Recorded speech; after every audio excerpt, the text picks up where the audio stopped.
Nah, ini tipsnya ya. Masak selai nanas ya untuk bolu atau lapis nanas. Seperti ini nih hasilnya ya. Masih basah-basah, berair sedikit ya.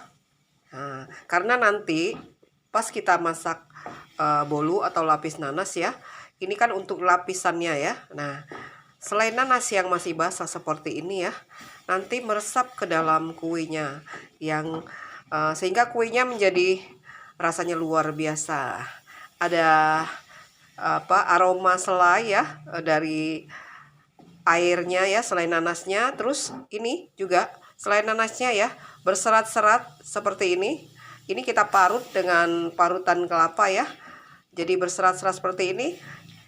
Kuenya menjadi rasanya luar biasa.